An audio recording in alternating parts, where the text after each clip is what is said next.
What is up, everyone, and welcome back to our podcast, Hotfixes and Hot Takes, episode 10, your weekly gaming podcast where we go over all of the latest news in the gaming industry and all of the games that we enjoy playing as well. This episode, we are going to cover a lot of topics, including GTA 6 pre-orders finally going live after forever. And we got some stories about AAA gaming. It's a little bit doom and gloom. Is AAA gaming doomed? And many more stories here this week. As always, my name is AJ.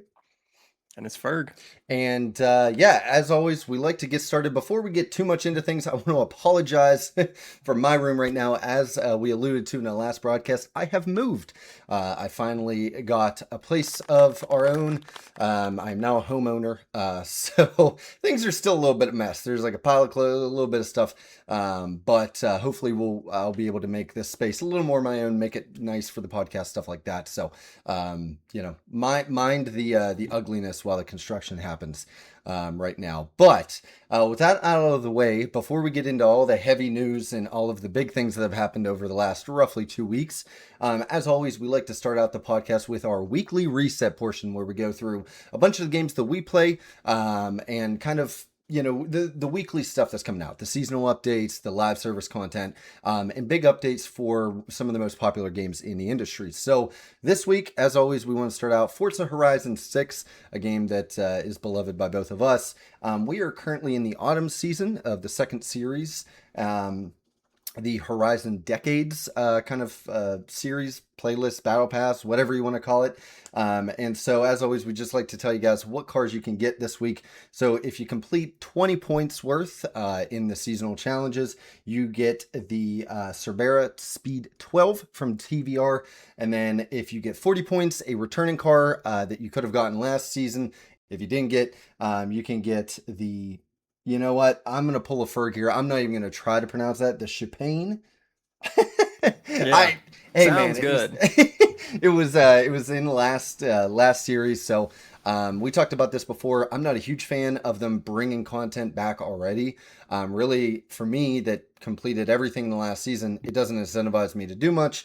There's only one new car, which is that TVR Cervera. So if you're like me and you've already played, just do enough to kind of skeet by. I mean, obviously play the game if you're enjoying the game, but all you really need to worry about is about 20 points worth, which isn't much. A couple of seasonal challenges and championships, and yeah, you'll be there. So that about rounds it out for Forza. I do want to say, and I want to get your thoughts on this as well. With Forza Horizon 5, I did the trials. They finally brought the trials back, which we talked about last episode.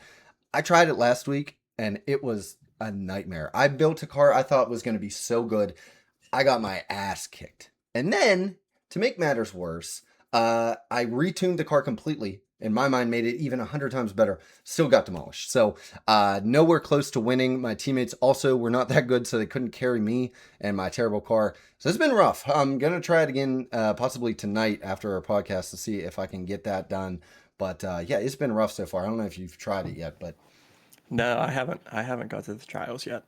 Been waiting to run those with you. I truthfully forgot what they even were in Forza Horizon 5, so I knew it was baked into the online, but no, haven't had a chance to try it.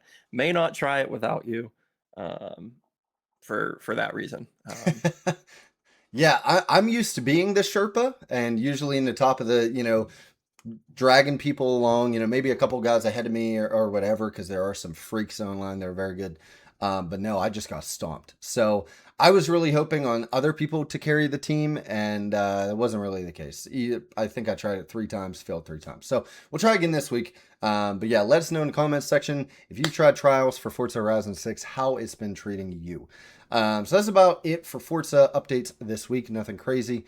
But a big update came for a game that, again, is near and dear to both of our hearts, and that is Call of Duty Black Ops 7. So, Ferg, you want to start us off letting us know what came with the Season 4 Reloaded update last week? Sure thing, sure thing. Big one for us at this point in the COD cycle. I feel like we only really jump back on for New Zombies map. So the new zombie map finally came out. It looks like it's getting some great reception off the bat. Unfortunately, the Easter egg race is always a huge event in the community. I think they were 2.5 to 3 days in, still unsolved, which was pretty cool to see. I feel like you don't see that with modern zombies anymore. Yeah. Um, with data mining and all that. So it was really cool to see the community really like struggling to piece it together, and not solve it after 2 hours. Right. And then what do you know? Somebody comes in and works with some data miners and gets through the rest of the Easter egg, through quote unquote cheating, which was kind of a bummer. I know that a lot of the community, Mr. Raffle Waffle is I'm a huge fan of him. Was really really disappointed with the way things kind of ended. But nevertheless, it looks like the general reception is another really good zombies map in the lineup this year. I feel like Treyarch has pretty much been knocking it out of the park this year, aside from the Nuketown remake. Um, but yeah, I'm hearing a lot of really good things. I don't know. I haven't gotten to play it yet. I don't know if you've loaded into it yet. Hmm. Yeah, yeah, I've really enjoyed it. I played 2 or 3 rounds. Well, rounds meaning loaded into it You two or made it three to times. round three. Yes, I did. I did so good. Um, no, I played it about 2 or 3 times, and I really enjoy it. It to me, both this and Totenreich, which was last season's, really actually feel like zombie maps. And we've talked about this, you and I, obviously before we had the podcast and now in a couple episodes of the podcast. Modern Zombies to me hasn't really felt like zombies, even if the gameplay has felt really fun the last year or so. But it's still, it misses that ambiance.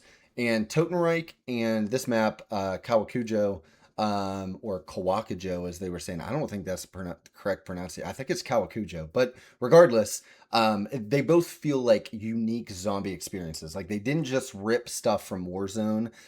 You could definitely tell maybe some of the geometry might be from a multiplayer map or a campaign level, just like all zombie maps were back in the day.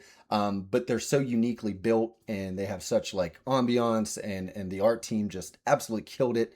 And I really feel with all of the little Easter eggs, the story elements to it, again, all the unique stuff that they have added, and then like stuff like the Tom Kane, kind of memorial that they have in it. You can tell they really, really like took this one seriously. I think there's like a full OST that they did just for this map. Like they built that much music behind it, all of that good stuff. A lot of good voice lines. So it really feels like they're hitting their stride. I really cannot wait for the final conclusion. And it'd be cool to maybe pack in for a weekend and try to run through all the Easter eggs, of all the maps. Just because they do truly have that replayability factor. I find myself wanting to hop on and play zombies, which hasn't been the case for years. Yeah, I agree with that. So far, like I said, I haven't been able to check this one out yet. Was planning on jumping in either today or tomorrow, but that's one thing for me is this year there was that level of replayability on a lot of the maps just because they were fun and it wasn't I'm just doing camo challenges or I'm just trying to do an XP level up glitch or this is the fastest way to level up, to get through the procedures. Just simply playing because it's fun. So really good to see on that. And yeah, I'm very excited to see what the final map is gonna end up like. Couple other things for the update. Launch is back, being a Black Ops 1 remastered map. So very exciting. I really liked Launch way back in the day. I feel like it is a classic, not only in the multiplayer side, but because they used parts of Launch for Ascension, the zombies map there. So good to see that come back. I was unfamiliar with this update. I wanted to ask you about this Black Ops Classic Permanent Edition. Was this the movement updated playlist where it was kind of stripped down to bare movement and no slide canceling, no movement abusing? Yeah, so this was the mode that you and I played that one night. I think we played, it was like a Friday night. We played like 5 or 6 games on it. Okay. Yeah. It's yeah, so that the community really fell behind that. I know a lot of the YouTubers that like a lot of the COD YouTubers that I watch, they were all just madly in love with it. I didn't feel like it felt that much different, or at least, it was crazy enough that I felt like I was playing a different game or that I was playing CODs of old. But I did think it was a cool mode, and obviously the community loves it. And I really think it's cool that they brought that back. So now they said that'll be a permanent addition for the rest of the game's life cycle. That'll always be a playlist you can load into. I think there was some stuff with the create a class as well. I'm not entirely sure because it kind of felt like I was able to just bring my normal classes in. So I'm not sure how that was relegated, but yeah, like you said, a lot of the movement, I think it was only on Black Ops remastered or, remade type maps, so that you were never playing a new map, you're always playing a familiar map. And now, especially with things like launch, that could be a really cool playlist to ensure that, you get to play on all your favorite maps. I know I tried loading in. I had some time to kill one night, and I hopped into just normal multiplayer, hoping to get launch. And of course, I played 5 matches, didn't get it once, and just played, I think, on the same map like 2 or 3 times. So, but yeah, so they're bringing that back permanently. And then kind of one of the other things that they're bringing back, and I know everybody in the community is really excited for this. A lot of people have been championing this. Some people I actually heard went outside of Activision's headquarters and begged for this. There's a Nick Cage event, I was which, actually there. yeah, we flew out to Treyarch headquarters. I mean, at the beginning of the year, they canceled the pre-order stuff, the Vault Edition stuff, because they wanted to listen to the community and get back to gritty, real. And then they have a Nick Cage event. What was the other one that we covered? There was a RoboCop, and there was one other celebrity like a couple weeks ago that we were both like. So I think it was on the podcast. I don't remember who. Was it John Wick? No, that was last year, I No. think, or the year before. Maybe yeah. No, there was. It was literally, I think, like with season 3, and Let's see here. and so now there's, but this time it's a whole event. It's not just a skin that they added to the game. There's like this whole Nick Cage event, which I don't have anything. Terry Crews. That, yeah, there was. I felt like there was another one too, but yeah, at least to me, Terry Crews kind of makes sense because he's an action, like he was in the Expendables, movies like that. Still not something I want in the game, but yeah. So, the community all was super excited. Not, I just wanted to add that because it just made me mad. Yeah, and it's never ending. Yeah, so we'll see the same thing with MW4 and a month after release. I cannot wait for all those developer tweets that are like, save the receipts, pal. Mm-hmm. For the first time that we have like Carly Rae Jepsen dropping in. I just know it's going to happen. They're going to put her in like some What a pull out of the back pocket. Straight from 2012. They're going to put her in a bulletproof vest and be like, no. See, look, it's military. It's still Carly Rae Jepsen with her freakish bangs and her catchy songs. Doesn't matter. Regardless, so I needed to rant about that. A lighthearted rant before we get into a little bit deeper subject matter later. But yeah, so that was about it for COD. As of course, I think there was like a weapon released. Again, we're not going to go too into depth on any of those because I feel like we can make a whole podcast every. I used to on this channel. I used to do 40-minute, between 20 and 40 minutes every time there was a reloaded or seasonal update. So we're not going to get into the weeds on that, but that about rounds out for season 4 Reloaded. Definitely looking forward to playing the zombie map a lot more going forward. So, is there anything coming to MLB The Show this week? The script is blank because I have not kept up on MLB because I cannot connect the servers to play MLB. Oh, no. The one thing that I do want to note that they came out with leading up to today, it being June 30th, the last day of the month, was I thought it was pretty cool. Like a rush to finish June program where they had cards, they had stubs, they had packs that you could only earn leading up to the end of June. Oh, that's kind of cool. A little bit of a FOMO, whatever. And then they came out with the XP requirements and they baked in multiplayer events and online play into it, which a lot of people were upset with. At this point of the year, I feel like you should be getting kind of showered with really good rewards for really, really easy things to do in the game. And then one of the final challenges was to strike out at least 24 batters in a game. And for those of you who are not savvy to baseball, there are only 27 outs in a baseball game. So you had to strike out What? 24 out of 27 outs that you made. Against So a CPU? lot against CPU or online, but online's Still. even harder than Yeah. CPU. Even on rookie difficulty, that's just something that is not very feasible. So I know a lot of the community was really excited about that program, thought it was cool, and then they realized, hey, you had to play multiplayer. Hey, to finish it, there were some kind of obscure events and things that you needed to do. So it ended up being another kind of nail in the coffin for San Diego studios this year. I feel like they're really dropping the ball with the show, and at this point they should just chuck the year, move on to 27, and hopefully give us some better updates next year. Yeah, it's like they're steering into the skid of like, oh, well, we know a lot of the casual players have died off. Instead of trying to keep them on, by saying, hey man, you just have to get 10 strikeouts over the next 3 weeks to get a pretty cool card. They're Yeah, just yeah, like, oh no, heck with it. We have a bunch of, it's only the sweaty nerds playing now.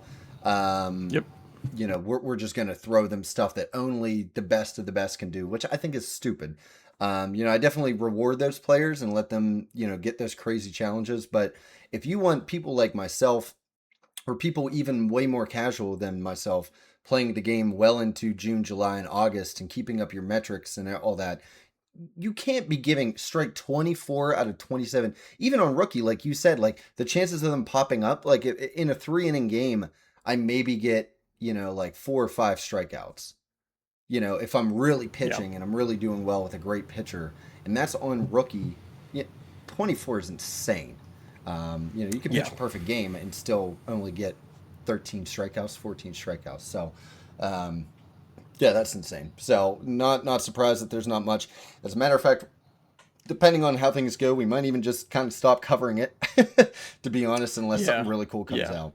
We'll see how with All Star break coming up. Usually there is a pretty cool um, pack set for All Star break and All Star games to get some players that you may not really see high rated 99 diamonds with that I always like checking out, but we'll see this year.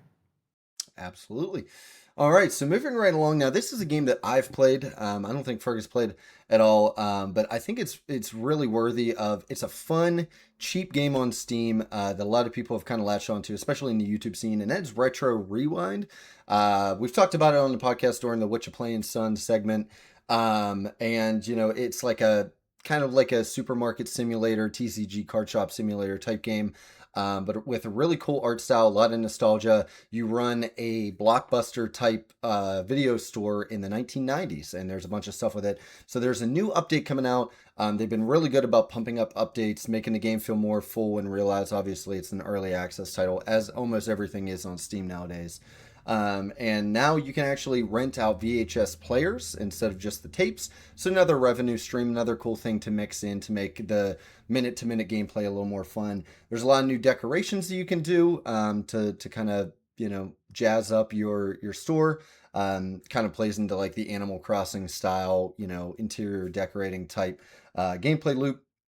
You can also sell a little toy, like merchandise toys now, which I think is really cool. In games like that, anytime you can get new types of stuff to sell, that's always fun. And then they did talk briefly, and we'll definitely cover this here when it comes, about the video game update coming later this year. So you'll be able to actually rent out video games and video game systems like Blockbuster and all them got into in the mid to late 90s there as well. And then, yeah, there's more levels for your store, which come with different unlocks and stuff. You probably the stuff that I mentioned here. I think right now the level cap was 20, so now it's probably 24. So yeah, I love seeing a game like that that's just fun and simple. You can turn your brain off, have some fun, and they're just continuing to pump out new content for us. So definitely cool to see that. Yeah, I'm gonna pick this one up soon. I love the aesthetic of it. Um, I liked TCG card simulator, TCG pocket card simulator, whatever the TCG one, Mm-hmm. where you build a card shop. It was fun. It was okay, but I think I think I would like this aesthetic a little bit more and kind of the good old days at Blockbuster. Yeah, this one, despite it having a wonky style to it, like purposefully wonky, it feels more polished, more put together than TCG Simulator did. So, we'll have to see that. But yeah, super excited to play all that content. That's usually a game I throw on like before bed. If I have like that, like 45 minutes before I need to start winding down for bed, I play that because it's nice and simple. I'm not screaming at people on Call of Duty or playing, something scary or something like that. So, yeah, that about rounds it up for all of the weekly updates for the games that we are playing. Next up is our release radar segment where we kind of go through and list out all the games that are coming out now. Nothing too crazy has come out or is coming out soon. However, on the horizon, what we wanted to kind of bring up, and we'll talk about it next week on next week's episode as well, that is Black Flag Resynced, and that will be coming out July 9th. So again, not coming out during the life cycle of this episode, most likely, unless we have to go to 2 weeks or anything like that. But something to keep your eye on. I know that a lot of the community, myself included, are very much so looking forward to this. So it'll be interesting to see that come out, and we'll talk again about that next episode. Yeah, we've said it the past few episodes, but super pumped for this. Again, it's going to be my first playthrough of Black Flag, so really excited for this one. Absolutely. So that about rounds it out. Like I said, not a whole lot of games dropping right now. We in that lull, and we'll talk about it here soon, is the Steam Summer Sale. So not a whole lot of games dropping, but might be a whole lot of games coming to your cart nonetheless. So with that, we will get right into this week's news, this week in gaming. And we're going to start it out with an absolute banger, industry shaking, actually. It's rare that we get, events like this. And that is GTA 6 has finally entered the pre-order phase. And oh boy, is it bittersweet. There's a lot of good and a lot of bad associated with this. So we'll just get right into it and we'll bounce, some of these points around. So they actually started on June 25th, which as of the recording is about 5 days ago. So sometime last week. I have not personally pre-ordered it. Have you? No, nope. I don't think there's any point to pre-order this until we get closer to release. Still waiting on gameplay. I mean, we all know what GTA is going to be, right? We know what it's going to be. We know everybody's probably going to buy it. I don't see any value in jumping to pre-order something just yet. No, and a couple of the points that we're going to talk about here shortly, there's literally not even a need to beyond maybe the preload, which there was a rumor, and it's not in the script, but I just wanted to mention it. Usually we don't cover too many rumors unless there's like some insider information.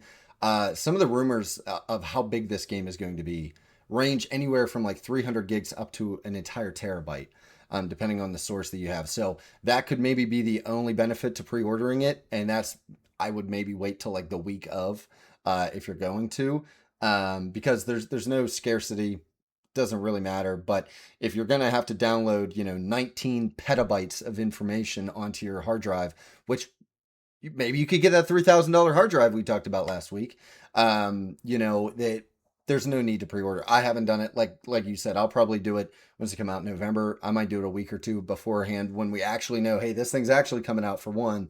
And then, I can, they can wait to get my money. I'm sure they've gotten enough money in that first week. Yeah. And a point that we're going to get right into here is the physical editions do not include a disc. Shocking. Thoughts? That's a big one. It's a big one for me to not pre-order. Sorry to cut you off, but oh no, this would be a game that I would pre-order a physical edition to get a disc, to get potentially like the end game map poster. This is one of the few that I would want that physical version of, just because it's a really, really, really big game coming out. Mm-hmm. But they announced that, like I just said, physical editions are only including a download code. Which at that point, what's the point? Like, I guess maybe so the retailers like Walmart and GameStop and stuff, like they can have something on their shelf that they sell. But yeah, I see no point.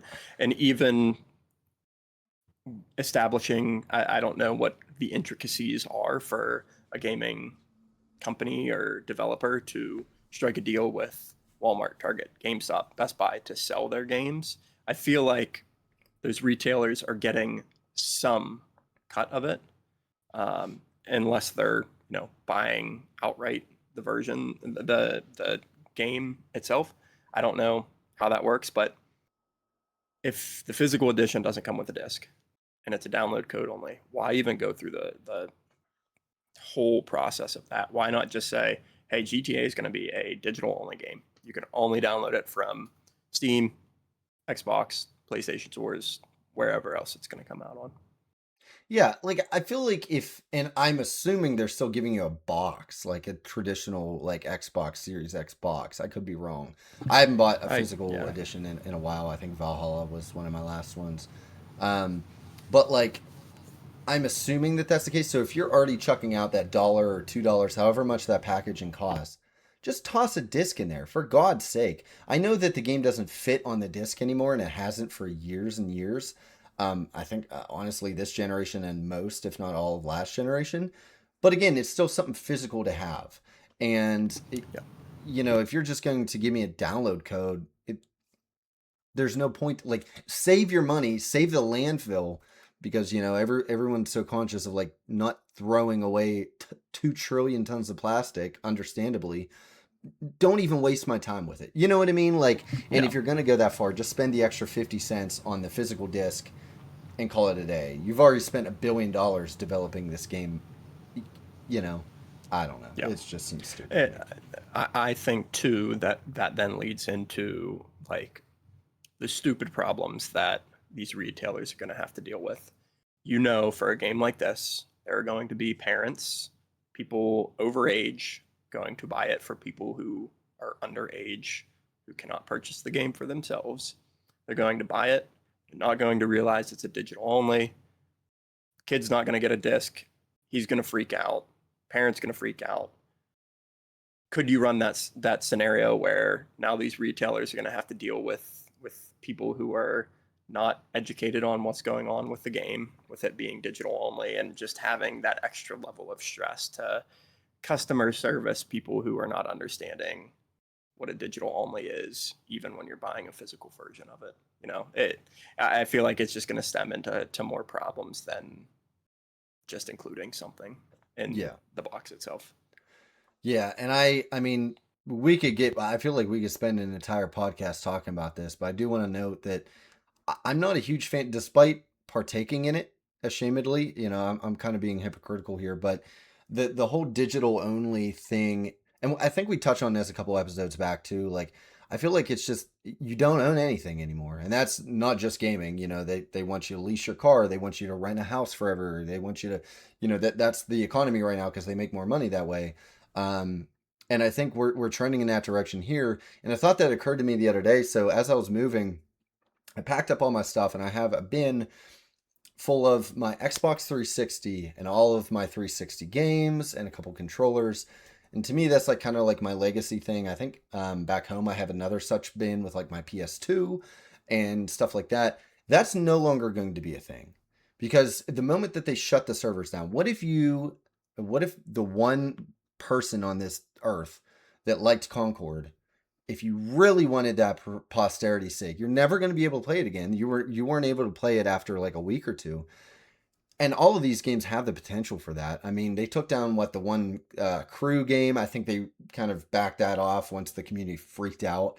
But it just brings to like they can just yoink it whenever they want, and move into this fully digital ecosystem. While it makes sense from a consumer standpoint in terms of efficiency and ease of use.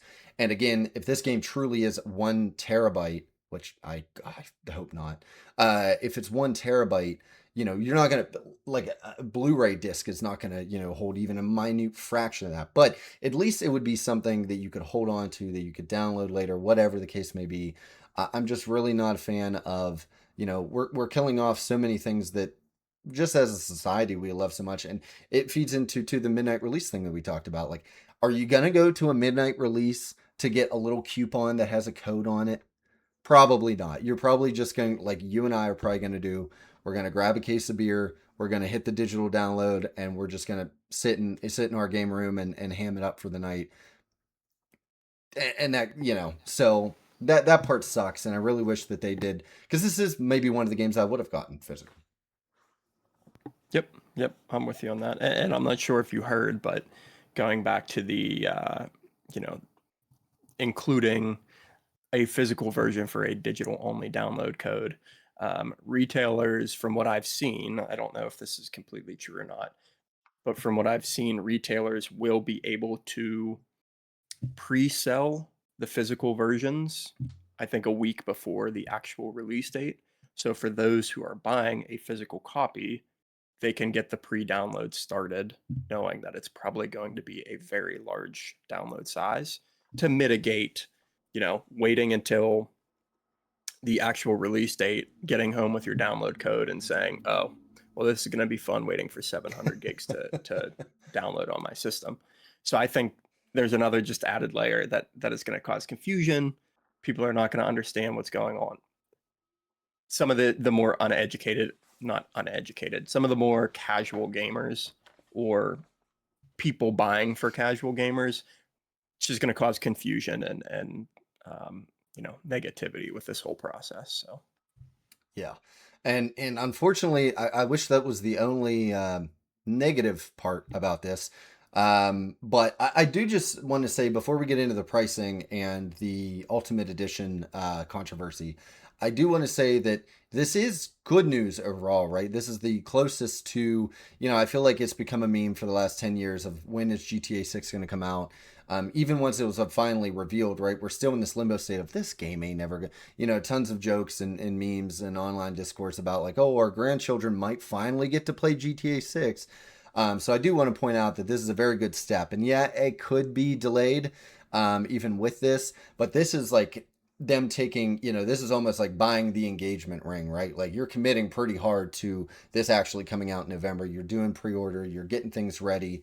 So that's at least a good sign. I know for a game that has been kind of like a cryptid in the wild, to actually have it on the doorstep and saying yes, go ahead and buy it. It's about to come out. Is good. So I do want to point out, even amongst all kind of the controversy with that announcement, this is still a huge step. And I think the gaming industry needs this game to kind of survive, and we'll get into that later. But yeah, so just want to put that out there. But unfortunately, as many predicted, this is following the trend of the $80 base price for a game. So I feel like a year or two ago, the standard was $60 and had been that way for years and years. With this console generation, we started seeing $70 games, which people were mad about, but they just kind of dealt with. The Switch 2 came out, what was it? Super Mario Kart World. Excuse yep. me. That came out and that was $80, and everyone was like, are you kidding me? This one is also $80. However, there is a $100 edition. Would you like to tell us some of the perks we get by spending another $20 to pad their pockets? Yes, I would, unfortunately. So when this was initially announced, and it's something that I want to bring up to get your thoughts. When it was originally announced, the $100 Ultimate version was quoted at some single player shops were locked behind this Ultimate version. Some weapons and vehicles are also locked behind this Ultimate Edition version. So, not a great look. I think people were first excited to see that there was an Ultimate Edition being offered. My first thought on it was okay, GTA Online. Maybe you could get a early access to it. Maybe you could get extra starting cash for GTA Online, so you can go on a little spending spree on day one. But seemingly they are locking content behind the single player portion of GTA 6, which also in their announcement for pre-orders, they are only talking about how GTA 6 is currently a single player experience. So we are not sure if and when GTA Online is coming to the GTA 6 game, if it's separate, whatever. But yes, there are single player items and content locked behind this Ultimate Edition. And I for one, I think this is a step too far. And there's a point that we'll get to here in a second for why I think this is the case. But I'll start off by just giving my takes on it. I mean, for one, games have done this Ultimate Edition for as long as there's been games. And I will say, in fairness, there have been several games that oh, you get a special mission for pre-ordering or for buying the digital deluxe version or whatever. So this isn't necessarily unprecedented, but the vast majority is, oh, maybe you get a new skin for a character, you get a battle pass included, like you were saying with GTA Online. You get something like that that is advantageous and definitely is a perk to want to buy the $20 more expensive version. But you still feel, if you buy the base game, that you got everything. You just didn't get like these nice little perks. This is starting to very heavily step over that line and become, you almost have to buy the $100 version to get the full game. And a theory that I and many online have is, with all the rumors and leaks leading up, that execs at Take-Two Interactive and industry investors and all that wanted them to release a $100 game. I think that they realized they can't do that. They would get massacred at the stake for that. So what they do is they release the full game, still like the investors wanting everything at the $100 price tag.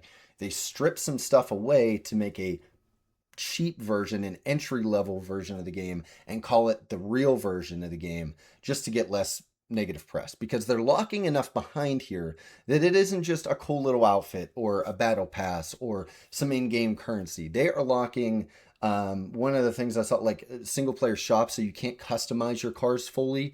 The one thing was like the donks, so like the really big rims and like, on the old school muscle cars, stuff like that. There's like an entire vehicle, several weapons. Like I said, a couple shops. Now there are some like tattoo and clothing shops, so that kind of falls in line. I would be kind of more okay with that. But yeah, there's like physical, like if you buy a car and you only have the base game and you really want to make a donk, they kind of make it seem like you won't be able to unless you buy that $20 upgrade. And that to me signals that the $100 version is the real version of the game. You're just getting the other for a little percentage off to get your foot in the door. Yeah, I completely agree with the theory. I mean, for how much money that this game has cost, Rockstar to make, I was fully expecting GTA 6 to be $100. I'm very fortunate in life. I'm very, very privileged in life. I was going to pay $100 for GTA 6 if it came to that. And that's what I expected. I think this game is literally a cultural event for how much hype there is around it. It's going to be a cultural event similar to, the Halo 3 launch date. I feel like that was a cultural event. Um, but I think you and everybody else who has come up with this theory is completely right. I think Rockstar really wanted this to be $100, given the money that they put in to create it, um, and they couldn't pull that off for some reason, so they did a watered down $80 version, but the real one is still $100. Yeah, and what sucks is, especially, and I have this in my notes too. You guys know me. I mean, I am a huge car guy, and if you tell me that car customization, which is kind of what they alluded to here, is such a big part, even bigger than GTA 5 of this game, of like, it's almost like they're kind of getting their itch, their Midnight Club itch that they haven't been able to develop in years and years, out with like GTA 5 and GTA 6. Um, in terms of getting that into car customization and racing and all of that. You can't promise all that to me and then say, you got to pay $20. And now I feel pressured into having to pay that $20. And then I feel like a hypocrite because I'm going to sit here on this podcast. I'm going to say, this is terrible. I hate this. Don't do this. Don't add this much single player, this much skippable content into your deluxe edition that normies, for lack of a better term, are going to miss out on, knowing that I'll probably still buy it. And that sucks just because I don't want to miss out on that content. And they know that. And that's why I'm really certain that when I pay the $100 and I buy the $100 GTA 6, I'm not buying a special edition. I'm just buying the game. Um, Yeah. and other people are getting a discounted like demo version. Yeah. I mean, I wouldn't go as far to say demo version. I'm not Yeah. trying to side with Rockstar in No, this, yeah, yeah. um, but they have the consumer cornered in this situation. It's been 10 plus years. It's been hyped up. It's GTA. You know, they know people are gonna fold at it, like me, maybe like you. Um, I feel like you know, they knew people were gonna kind of sigh and go for the $100 version. So I'm very interested to see, you know, if the launch date sticks, um, you know, as sales come in, what the split between the ultimate and regular standard version purchase rates are. Because I could very much see the $100 ultimate version outperforming the standard version. Yeah, yeah, absolutely. And I don't think many other franchises could get away with this. I truly don't. This is like you said, this is a once in a. I mean, there there are children that might be playing this game that were not alive when the last GTA game came out. And, we could talk until we're blue in the face about how this type of a gap in AAA gaming is terrible and it's kind of sinking the industry a little bit. But I just think like you said, most people are just going to be like, screw it, man. It's GTA. And they're going to do that. And that's not a bad thing, right? Everybody has to have that, okay, I'll splurge, kind of thing in their lives. But I just think that they're really exploiting that and they know what they're doing to get that Yeah, extra buck. for sure, for sure. I mean, I've seen, again, I'm not sure if it's real or not, but I've seen some tweets or Reddit posts of people being in and working in companies with around 100 people, and the company is reporting that they are going to just shut down for the day because so many people are already calling off for the launch of this game. I feel Yeah. like not many things in this world have the ability to do that. So Rockstar knew exactly what they were doing, and I think they're going to get $100 out of a lot of people. Absolutely. So, yeah, I mean, that was pretty much all the information we got. As always, we'll cover more as we get up to launch, but we did want to hit on, there's a lot of negativity for being such a positive and incredible event. Oh my God, this is finally hitting pre-orders. There's a lot of negativity around it. Some of it we expected. It was kind of like, you're expecting something, but part of you is just hoping, okay, that's not going to be the case. Maybe I'm overreacting. The whole time you're like, oh, it's probably going to be $100. Unless, and then it came out that, yeah, more or less it will be. So that kind of sucks. But at the very least, like I said, on a positive note to end this news bulletin on a positive end, we're moving closer, baby. We might actually mess around and get a GTA by the end of the year. So that's huge. And yeah, like I said, we'll cover all the latest news here on the podcast. So stay tuned for that. Make sure you guys are following along. And every week, if we get new updates, new trailers, new breakdowns, new gameplay, anything like that, we'll let you know. So moving right along, and I put this kind of right after this because it's in the same vein. Fallout. Oh, I wish. Fable Yeah, Collector's Edition has sold out. So they have, this isn't like the deluxe version that we're talking about. This is like their collector with, probably a statue or something, like one of those type editions. Um, Actually sold out, which I've never heard of before. I know usually they're limited quantities because they're not going to make 18 million figurines or, treasure boxes or whatever they do for these games. But yeah, it's sold out. So to me, that means people are pretty hyped for Fable, that Fable has a solid chance to be quite the hit next winter, early spring. yeah, yeah. Pretty cool to see. I feel like collector's editions don't really sell out for a game until after the game comes out and it's, you know, a hit and a cult classic. I think of Expedition 33. I'm not sure if the collector's edition came out prior to the game releasing, but I know that one sold out rather quickly. So pretty cool to see for Fable. I hope they can deliver, like we've talked about the past few episodes, my hype for this game has dwindled pretty low with the continued delays and shifts. So I think once we, if GTA comes out at the end of the year, kind of once we get past that hype train for the first month or so, I'll jump right back on for Fable. Absolutely. So yeah, again, we want to sprinkle in some good news here and there. I promise we're not all doom and gloom. It's just the industry is in a rough spot right now. But another bit of good news, and for all of you that have listened to the entire podcast or know me in real life, Enshrouded is one of my favorite games of the last 10 years. To me, it is. I put like 250 some hours into it. It almost feels like home when I turn on Enshrouded. It feels like home. I feel like, I just really enjoy the game. I've spent countless hours building my base, trying to 100% build a beautiful collection, an armory of every piece of armor and weapon and everything in the game. So I'm finally, this news is very close to my heart. Enshrouded 1.0 is finally announced. So they announced it with a trailer, I think last week, as of the recording of this video. And not too much like revealed. They didn't give us an in-depth. It was just kind of like an announcement trailer. But that'll be coming October 15th. So they're doing the thing again. They're GTA dodging for sure. They're bringing it out early.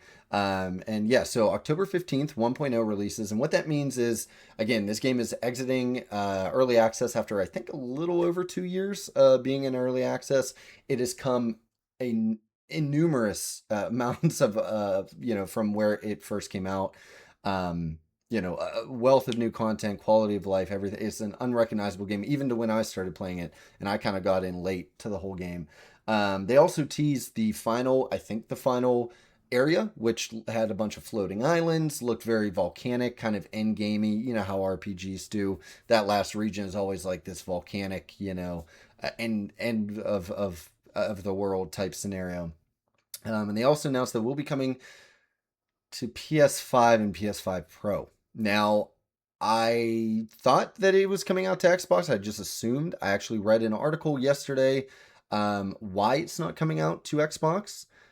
Apparently, they cannot optimize it. Now, in the article, they just say the Xbox is not as powerful. But we know that's not true. The Xbox is actually slightly more powerful than a base PS5. They're pretty much comparable. They're obviously, but I think they're talking about the Series S, to be honest. So I think the Series S kind of tanked things for them. So they said that they're having some trouble optimizing for that. So the Xbox release will be coming later, which really sucks. I have it on PC. Obviously. And so, yeah, they're really focusing on optimization and making it a clean actual 1.0. They don't want it to feel like an early access game anymore. And Xbox apparently is hard to do that on. So that'll be coming in the weeks and months afterwards. But if you have a PlayStation, you don't have a gaming PC, October 15th, you'll finally be able to jump into Enshrouded. So I've already tried to recruit a couple of my friends to join me. In this Pow World, like RuneScape, Dragon Wilds, a lot of these games are finally exiting, and they're maturing into the wild. So I'm really excited for this, and I cannot wait to play that, and hopefully get to play with some of my friends. Yeah, I'm super excited for this. Yeah, I mean, October 15th, a little over a month until GTA 6 if it hits. Maybe this is the last game I sink my teeth into before GTA. I feel like developers have a really hard time working around GTA, Oh but yeah, if they have the opportunity to release their game 3 to 4 weeks before GTA and it's a single player experience, I feel like they could market it in a way um, to be like, play our game before GTA 6. Like this is a perfect waiting or this is a perfect time filler before GTA because nothing else is releasing before or around it. So yeah, maybe I'll jump into this one before GTA. yeah, absolutely. And to anyone listening, I highly recommend it. Like I said, it is one of my favorite games of the last 10, if not more years. Yeah, definitely probably on my top like 10, top 10, top 20 games of all time. Really enjoy it, and it seems like it's only going to get better. I haven't played the latest update, which totally reworks the skill tree and stuff. I'm kind of going to wait till 1.0 to fully jump back in and 100% the game and everything like that. But super excited for that. And along those same lines, another game that's been in early access for as long as I can remember is Phasmophobia. Just recently updated their roadmap. And this is a game that you and I have played together a couple times. It's a really fun game. It's very actually kind of scary. One of the few games that actually is kind of scary to play, not in like a campy, jump scare way, but like a legitimately, unnerving experience, especially when you start out. And so, yeah, they just released some information about that. They're going to rework 13 Willow Street, which is the house is one of the maps. And that will release July 21st alongside a big quality of life update. They didn't really specify what's coming with that QOL. Another quality of life update will launch in August. And then they are upgrading to Unity 6, so to the latest version of the Unity game engine in October. And then they're going to release another player character update. We talked about this on the channel on the podcast a couple episodes ago. They're going to release another character update, so a little better animation, continuing that up, building out the customization aspect, making better animations, making it feel more polished and not just indie dev, animation slop. And then they go on finally to say Phasmophobia 1.0, as well as our next new map, is now pushed back to 2027. So that's going to kind of, if you look real closely, notice that November, everything is before November. And then suddenly we'll get back to you guys in 2027. So again, the GTA effect, I think, has even hit a survival ghost hunting game, which is crazy, man. No overlap whatsoever, but it's still living in fear of GTA 6. Yeah. Yep. Big shoes to fill there. Phasmo, it's one that we played a couple times. I think it's because, and I think I've mentioned this in previous episodes, that the few times that we've played together, it's been with some rather experienced players that I kind of just walked in the house and stood there and looked at what everybody else was doing and didn't really do anything. So I think if I jumped into this one, I would like it.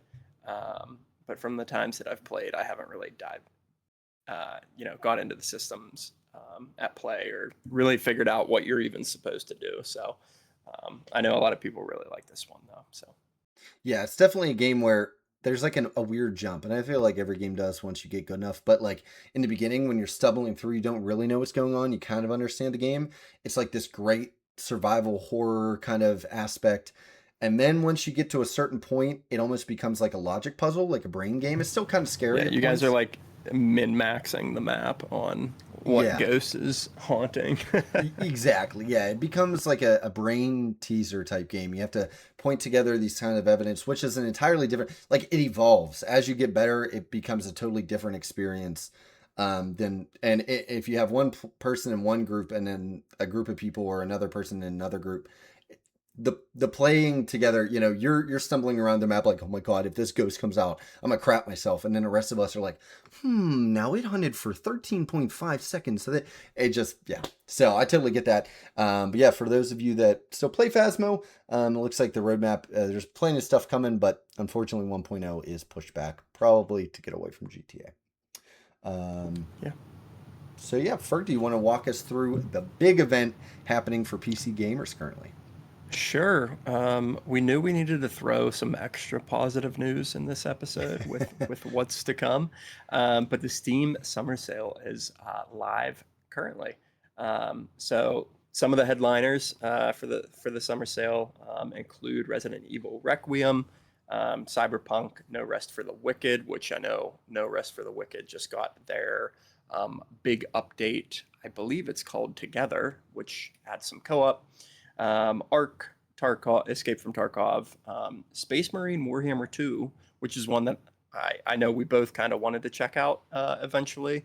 And it's on a pretty steep sale. I want to say it's discounted to 1999 from the starting price of 60 or 70. So pretty deep discount on that one.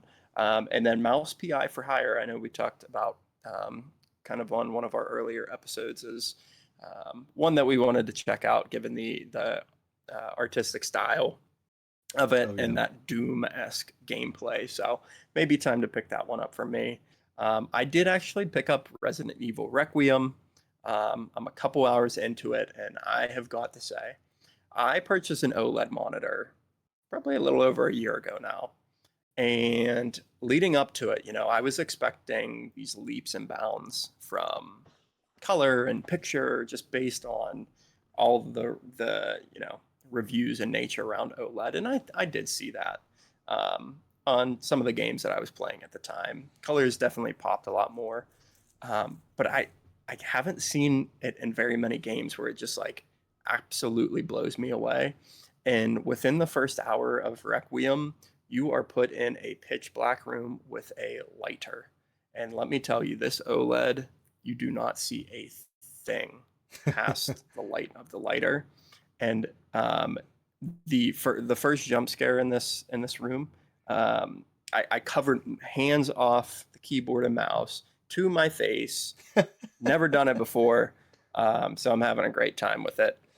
May need to change the pants a couple times while playing it, but yeah, picked up Requiem, and so far I'm having a good time with it. Awesome. Yeah, I got a couple of games pretty cheap. Plague Tale Innocence, which I've always wanted to try, especially with the new game coming out. That was on sale for like $3. So I got that. A game I'll talk about later that in the Witcher Playing Son category was like $10. There's a couple of ones that I was eyeing up that, the great thing about Steam, everything's discounted to begin with, but during these summer sales, man, you could legitimately go in with like 40, $50 and come out with like 6, 7 games. Oh God, why did I? No, I didn't. I didn't mean it. I didn't mean it. 6 or 8 We're games, possibly what, more. what's the what's Um, the generation called that started that? We are not Gen Zers or Gen I Alpha think it or was what? Gen Z. Yeah, maybe Alpha. I don't know. Yeah, I didn't mean it. How many When I games? say like probably 8 or 9 games. Let's do it that Okay, way. cool. You can come out with a lot of games, a lot of play time hours. You can, like I said, for $50, the next 2 months of your life could be taken up with games. So this is always a great. To me, this feels like the Scholastic Book Fair. It was like it's a weird thing that came to my mind the other day, but like that's how it feels. Like I logged on to Steam and I was like, oh, what am I gonna get? Um, Yep, yep. That is so probably the most accurate depiction of what the Steam sale is for kids who like the Scholastic yeah, book yeah. sale. So super excited about that. Let us know in the comments. What games you've gotten from the summer sale if you've gotten it. Yeah, so that's really cool. And kind of piggybacking off of that, more Steam news, albeit not as great. The Steam console, the Steam machine, was finally unveiled, and pricing and reviews are finally out. So I know this is going to be a common theme throughout this entire episode. The price is outrageous, starting at $1,000 for the base without a controller. Now, this was originally, according to leaks and stuff like that, it was originally slated to come out about $750, which I think is a much more fair price for it. But because of all of the AI-induced RAM shortages and storage shortages, all of those components shot up in price, and even still selling it at a loss, supposedly. The base model, the 512 gigabyte hard drive one, starts at $1,000. Do you know what is the most expensive one? I'm assuming 2 terabyte because there's a 512 and a 2 terabyte. How much is the 2 terabyte with a controller?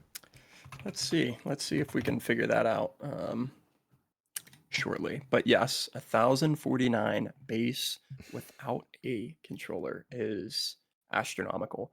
If you want the 2 terabyte machine with a Steam controller, you are looking at $1,400 and $1,428 for Oh the Steam my machine. God. That is $1,400. insane. That is almost 3 Xbox Series X's. And like we have in our notes here, it's only about as powerful as a PS5. Honestly, sometimes it tanks below a PS5. So it's not even Yeah, quite as powerful for triple the this price. this one definitely baffled me. I think when it was unveiled, not unveiled pricing wise, but when it was teased and showed off for the first time, it piqued my interest. I have an Xbox, I have a PC, um, but there are some games in my Steam library that I would love to play on a big screen TV, or chill on the couch and play it with a controller rather than sitting at my desk on mouse and keyboard. So it piqued my interest. If it's $400 to $500 and it has similar performance to a base PlayStation, a base Xbox, that may be a splurge purchase for me. To just make it a lot easier, I don't have to run 30-foot HDMI cords to the TV and do all that. But over $1,000 for a base machine without a controller, I'm just not sure who the target consumer is for this.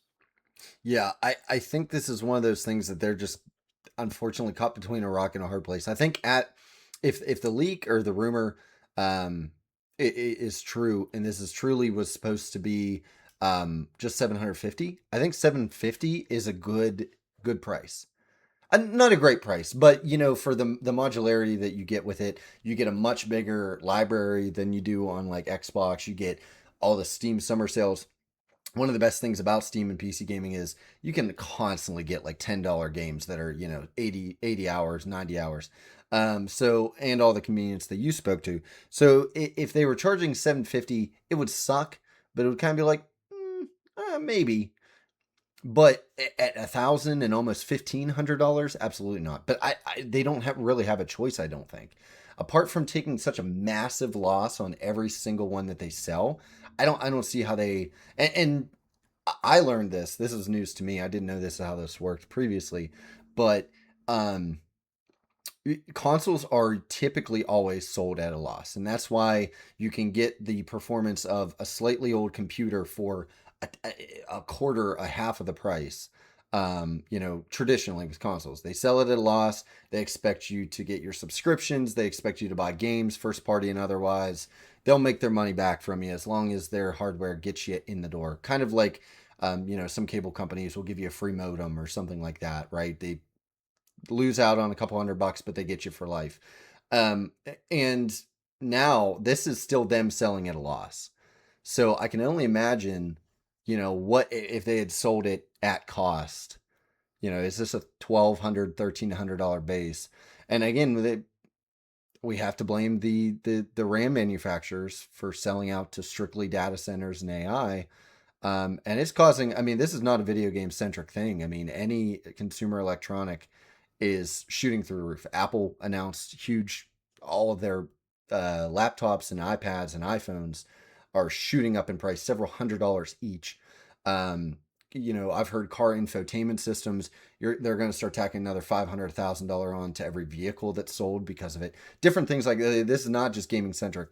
But yeah, this is terrible. And I don't blame Steam for it. A lot of people are, mostly because I'm from the tech sector, so I kind of know what they're going through, and know they're not just BSing us. This is not good, and I don't think this will sell. Um, but I don't see them having a choice. Yeah, I mean, their hands are tied, right? Because the Steam console did not come into inception 3 months ago when the RAM shortages were going on.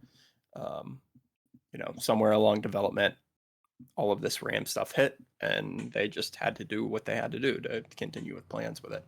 Um, I hope it holds on until, if the tech industry kind of gets back to a base level when things are affordable again and RAM isn't so on such a shortage. Because, like I said, this one interested me on picking up as more of a convenience splurge purchase. Um, but it's certainly not going to happen at this price point. Um, for me, and I feel like for a lot of people, even the people who are looking at this as, they don't have a console, they want the Steam console to be their gaming home. I still feel like it's a really hard sell for that audience as well. Yeah, and I just I'm not the title of the video, right, is mentioning that AAA gaming is doomed. This is kind of part of the I just think the gaming industry right now like is kind of screwed. And we'll get right into I kind of want to start lumping in this next section because it's tangentially related to this, but there's also increases coming with the Xbox Series now as well. So that marks increases across every single console on the market, including the new Steam machine. And we're not talking like $10 here, $20 there to offset this, or higher shipping costs or whatever. We are talking massive. Ferg was cool enough to actually give us a breakdown and a chart that he had found. So Nintendo Switch 2, and we can kind of go back and forth on these if we want. Um, its previous price was $449. It is now $500, about 11% increase. Yep. Not crazy, but again, $50 extra for a console that I didn't think was worth $450 in the first place. Yeah. Um, Yeah. the PS5 disc started at 550. Was it always 550? Didn't I it? don't believe so. I think that was coming out of the first price hike. Okay. There are a couple more consoles that this is coming from the first round of price hikes. Yeah. Um, so Yeah. So yeah, I mean, I believe that the disc version of the PlayStation 5 retailed and launched at 500 US dollars. okay. So that was originally 500. It's now 650, which when that's a 30% increase overall. And then we have the PS5 Pro was originally 750, and I think that was its launch price. That is now $900, about a 20% increase. Series S was 449. Actually, that's not true. It used to be $300. It is now. Oh wait, this is the 1 terabyte. So no, it One was a little bit terabytes. more. Yep. Okay, yeah. Still, it is now $600 for a 1 terabyte Series S that is dragging down. That Enshrouded can't even come out on Xbox yet because of the Series S, mind you. And then the Series X 1 terabyte that you and I both have is now $800, which is a 60% increase from original retail price. 60% increase. Um, just and $150 more, or 100, yeah. Oh wait, no, $150 more than the PS5, which is disgusting. And then yeah, the Steam Deck now they're up to 790 and 950 respectively. And these were both relatively really good value buys back in the day when they first came out. So I mean, are any of these one if you had to buy right now, let's say you had nothing. Like right now all your consoles are gone. I hit you up, Ferg, well, I want to start playing video games with you. Can you buy a console and play with me? Would any of these be worth it to you? Yeah, I mean, starting the cheapest option for the current gen right now is $500, where we were at when the PS5 and Xbox Series X was originally launching at. How many years later? The most expensive now is the Steam machine at 1,000 without a controller. Um, the gap and the the entry to the market right now is just getting to the point where I don't think it's realistic anymore. I know we've talked about it many times on the podcast, but when these price increases happen, again, I said it a little bit earlier. I'm very privileged. I am a very very privileged person. I'm very lucky. I'm very fortunate to be able to, if I wanted to, still purchase one of these machines. But think of the people who are not in the gaming industry right now. Think of the parents who had been working their asses off the past year or so to save up money for their kids' first gaming console.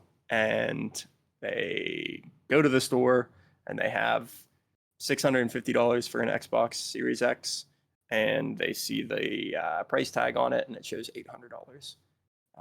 I think it's just getting to a point where the barrier of entry is getting to the point where it's too far gone.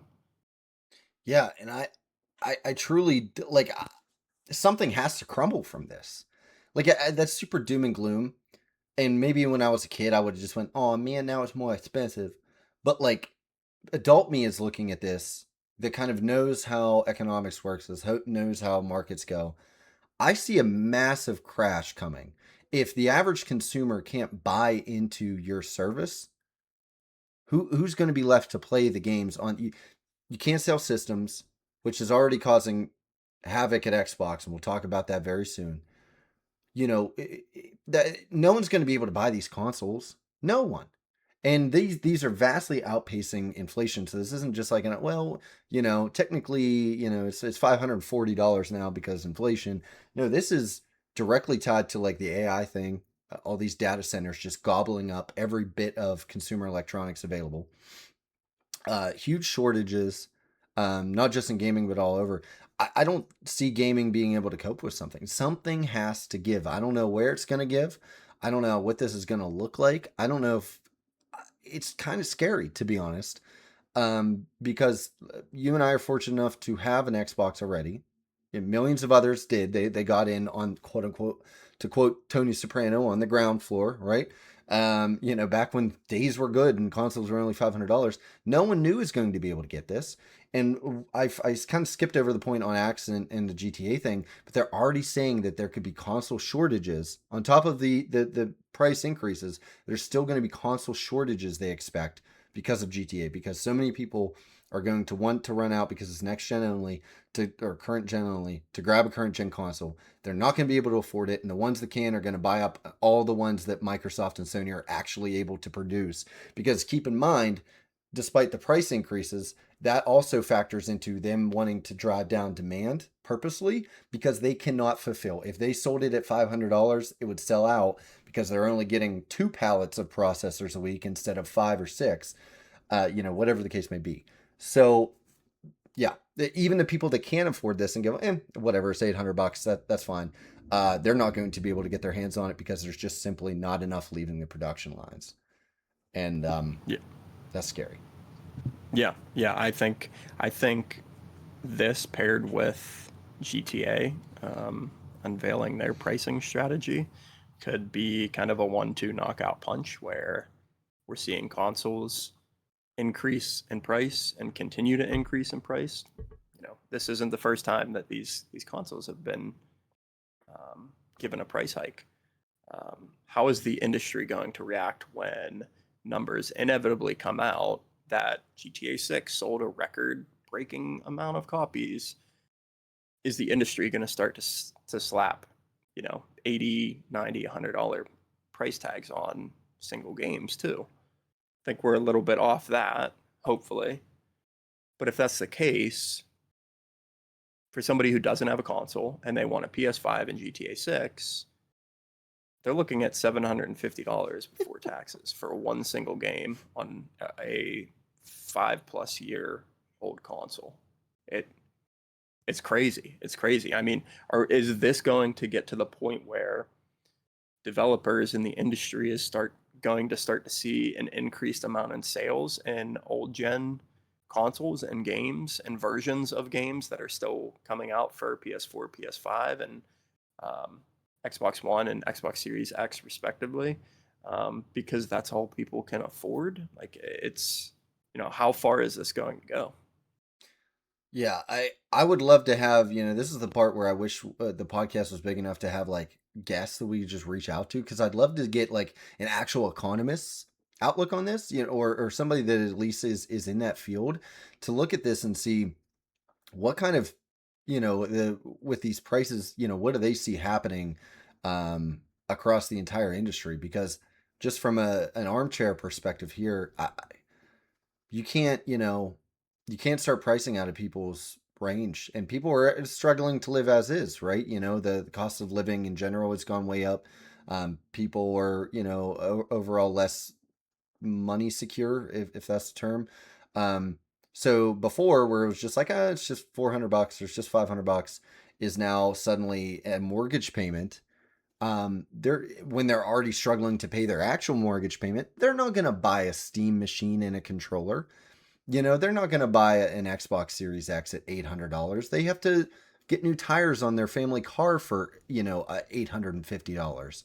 Um, so yeah, something gaming works best when it flies under the radar and is just a fun splurge purchase for people. Whenever it starts to become uh-oh money, that's the first thing they're going to cut. Oh, we don't need an Xbox Series X. We don't need a Steam Deck. We don't need all this stuff. That's the first thing they're going to cut. They're not going to stop eating food to buy your console, you know? So, Yeah, yeah. I mean, this is an entertainment business. yeah. So, like you said, these are the first things that people are going to not go forward with or not continue to pump money into. Um, so, I hope this is temporary. I hope, RAM being the main factor in some of these issues turns around and gets back to a normal level. Um, but it's just something that I think we need to wait and see. Yeah. And unfortunately, to kind of roll into this, because it's kind of all, again, going on the second part of our title here of the episode. Um, Not only are hardware sales seemingly crashing and burning, the proverbial shoe has fallen at Xbox. So for the last several episodes, we have been, and I feel justifiably so, very praiseworthy or praiseful, if that's not a word, heaping praise onto Xbox and Asha Sharna, the new CEO, for all the great things she's done. It's starting to look like that was just a positive PR stunt, and we kind of said, we're waiting for that shoe to drop. Here it is. And we're going to rip through some things here, try to move a little quicker, but we're going to rip through some things that they have done that does not look good for the industry either. Not just for Xbox, but the industry either. Um, it basically, to give a TLDR before we go into individual details, it seems that, according to many leaks, the beginning of July, and we kind of talked about this last episode, Xbox is just going to start hacking and slashing. Studios left and right gone. We talked about, if you're not working on Elder Scrolls, get out last episode. It seems like this is continuing. One of the ones was Blade, which is a Marvel game. They're weighing canceling that and shuttering Arcane Studios, which is a massive studio under them. We just talked about 3 or 4 studios last week. Here's another one that might be on the chopping block already. Yeah, it's this one I think is a little bit more surprising to me because I want to say Blade was unveiled quite a bit before all of this, all of these changes started coming in. I feel like Blade, the development should have been pretty solid on this by this point, and now there are rumors that it's could be shut down, could be canceled. Is pretty disappointing. I know a lot of people were looking forward to this one. Um, I know we haven't heard on this one for a bit too, but it's kind of like a oh crap, we forgot about this. Oh, I guess it's gone and not happening too. Yeah. And I mean, paired with the news that we had last week, this is just really grim. I know that, and I can't say that I'm mad or faulting Xbox for it, because I know that they're currently trying to wipe this. Like we talked, I think verbatim last week, I was saying you can't continue the way that you are now. It's not working. Something's going to change. Do I want people to lose their jobs? Absolutely no. I never want that. No one wants that. Do I want studios to close, games to get canceled? No. I want all these studios to continue, every game to come out so that we can, maybe get some gems here and there, maybe not. But Xbox is doing a full reset. And as of right now, the way that they're doing things, when they gobbled up 87 trillion studios, it's not working. They're not selling enough games. They're not putting out games quick enough. We talked about this last week. Um, and, I see your point here that like all that positive PR momentum that Xbox seems to have kind of just crash and burn. And I think that's why they did all that ahead of time. Here's this new logo. Here's us cutting a bunch of bull crap that you guys don't want to begin with, so that you'll like us when we inevitably close 8 studios, fire 5,000 people, cancel 18 games all within the span of 2 weeks, and we look like, the evil empire of the gaming world. But remember, you got cool new achievement animations, and that new startup screen is pretty freaking neat, bud. That's what it feels like right now. Yeah, yeah, it does. And something that, I haven't really thought about until right now in the discussion is we'll continue on because there are more rumors of additional games being canceled and additional um, development teams being either sold or shut down, is what was the plan with Phil Spencer? Like, was he also planning on doing this? Was he planning on riding this out until everything under Xbox had to stop development because everybody was out of money, everybody was behind schedule, everybody didn't or they weren't posting numbers or KPIs that they needed to meet. Um, it's all of this doom and gloom may foster a very successful future for Xbox.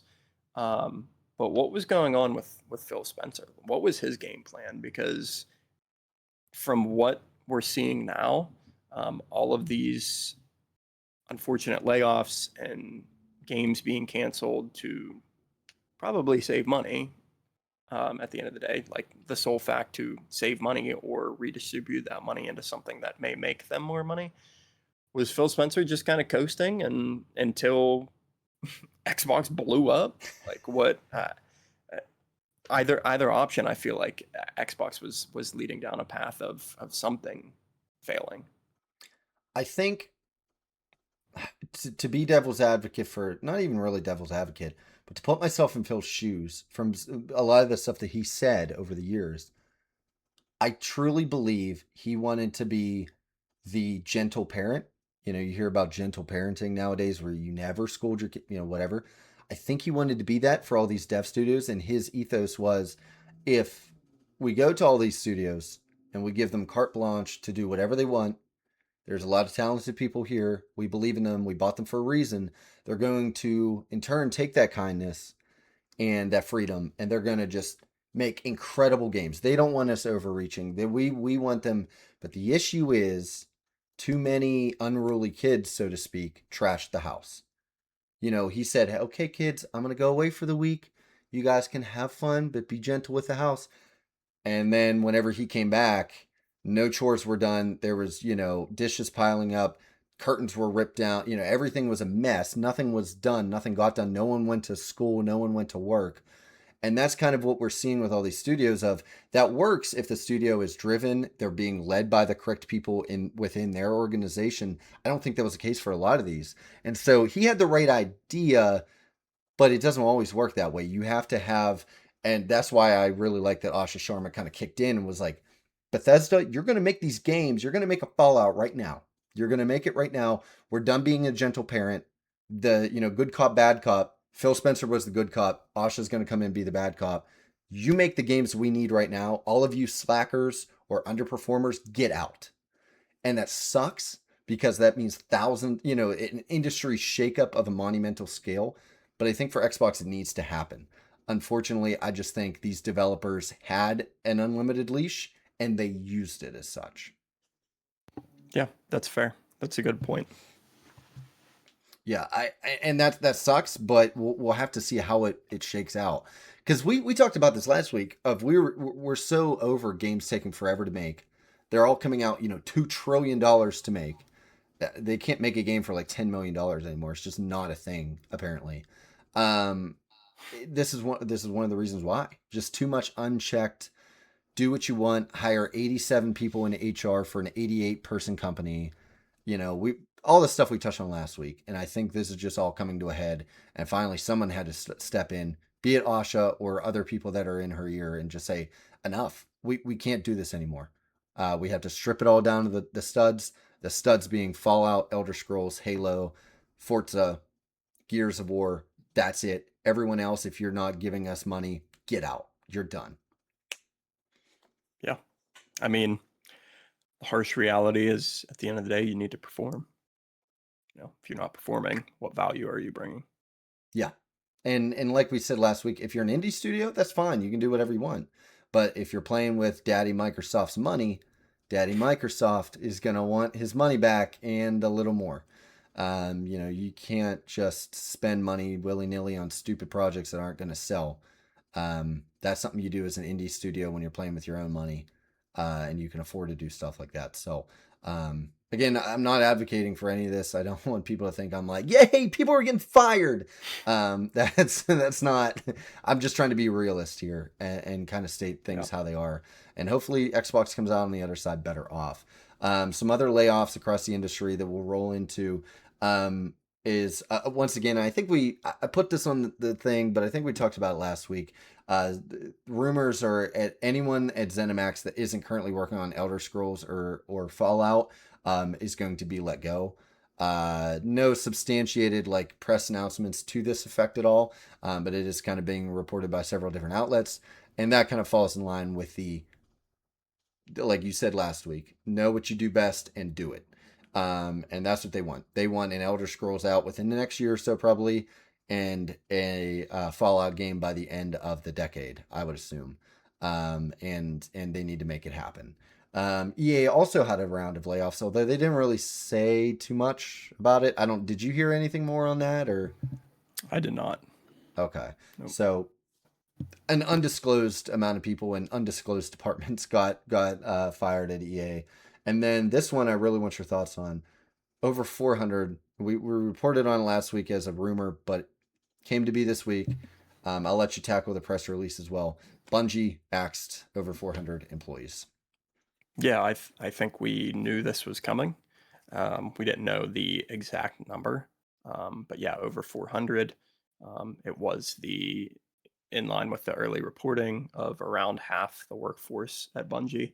And Bungie did come out with a press release, and I'm only going to read a little into the first two sentences because I think it shows exactly where Bungie's mindset and their leadership is with this whole ordeal.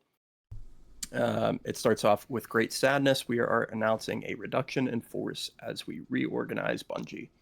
As the leaders of Bungie, past and present, we recognize Destiny 2 fell short of expectations these past several years. Um, I'm going to stop on the statement there. I think there were, we talked about a lot of rumors and a lot of reporting of Bungie's mismanagement. Bungie, having all of these passion projects, 5, 6, 7 different ideas and incubation of new games at Bungie. And Bungie leadership is in all of this, Destiny 2 ending, reducing and laying off over 400 people. Their sole eyes are set on we recognize that Destiny 2 fell short of expectations these past several years. Um, it's clear that the company was mismanaged from the top. Leadership was not setting a sight for and a path for success. They put all of their cards into Marathon, which again we've talked about. I played it all of the first season. I checked it out in the second season. I think it's a great game, but I don't think it's a game that ever could take over what Destiny 2 was. And it was clear that Bungie, wanted that to be the case. And they made some really awful decisions, and they're looking at it as Destiny 2 just wasn't performing. That's all. Um, the whole sandbox team is gone. So, Destiny 2 will, after, the first 2 to 3 rounds of quick fixes after their final update, there are pretty much reports from some developers that have said, if there are game breaking issues, we'll try to look into it, but we can't promise anything. So yeah, this one sucks. This one hurts to see all of this fallout from it, and like a typical corporate mindset, no accountability, pointing the blame where blame should not be pointed, and an inability to come clean and come straight and say, hey, we fell short. Destiny 2 did not fall short. Our decision making, where we funneled money, where we thought our future was going, fell short. Yeah, and you kind of touched on it on the mismanagement and everything. There was an article that came out. I think it was it Tom Henderson in Insider Gaming somebody like that had put out an article, and apparently some of the devs were like, Bungie or Destiny 2 never made all that much money because of development costs. But when it did, and a really good expansion came out or a really good season came out, and people spent a bunch of money on it and it did well, it exceeded expectations, it produced profits for the company. They squandered it all. Back around COVID times, they apparently built or not built, maybe purchased a massive studio, like a massive state of the art studio that they didn't need. I mean, games used to be built in like the sketchy office in an office park that, you know what I mean? Like in some weird area of Seattle or something. Um, and they end up buying this massive office, and they would squander it on just the dumbest things, including, like you said, like a bunch of baby pet projects, which I hate to do it. I'm going to bring it right back around to what I said a couple minutes ago. Once again, why are you doing all these crazy fun, like passion projects when you need to be you were bought for billions of dollars by Sony? I understand, you need to come up with new projects, you need to get new games, maybe even a new IP out, but you can't be like divesting millions and millions and millions and millions of dollars, or investing rather, sorry, into these like, oh, wouldn't it be fun if we made this? You can't do that, especially not the scale that this article claims, where it wasn't just one or two at a time. Like you said, it was like 7, 8 passion projects under incubation that sucked up millions of dollars, hundreds of hours of man hours. Just like, how much waste is there right now? I feel like a feel like a conspiracy podcast host. Like, how much waste is the government? Is like, how much waste is in the gaming sphere right now? Like, how bloated and rotted has everything been? It's terrible. It seems like there's a lot of fat to trim to get down to what these developers and companies should be actually doing, and that's making solid games um, that's worth the investment, and that is also going to make these developers and companies money at the end of the day. Yeah, it was funny. Somebody made the connection on Twitter, and I actually laughed.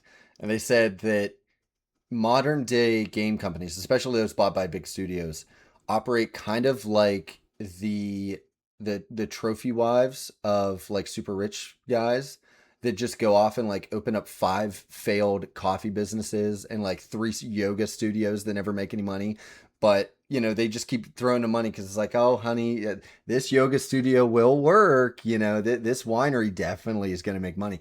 That's how they're operating. Like I laughed so hard when I saw that comparison, because it is kind of like all these games. Like, oh, we want to make we wanted to make Kiln, that 25 people play.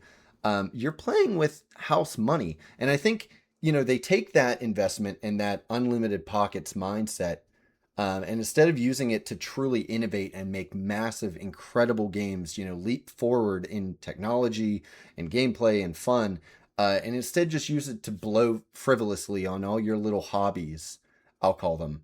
Instead of, oh, I'm going to take this money and invest it and, do this and that. Instead, you open up a yoga studio that fails in a month. Um, and that's just, it seems to be the case with every developer that's owned by a big business right now. And it's kind of scary, but now it's all coming to roost. The parent companies are all being like, y'all didn't make any money. It cost you $100 million to make South of Midnight, huh? Now they're gone. Yep. Yep. So, No I further mean, comments. yeah, I exactly. mean, yeah, I feel like we've been beating a dead horse the past couple episodes on all these layoffs, what it means, what we think. Um, it's just mismanagement, and not, I think, not focusing on what they're there for in the first place. Yeah, and that's, I kind of want to tie this all up in a nice little bow between the game console and this and everything like that, just to say that I truly think AAA gaming is on its way out temporarily. Obviously, the market will flex; it'll come back, whatever.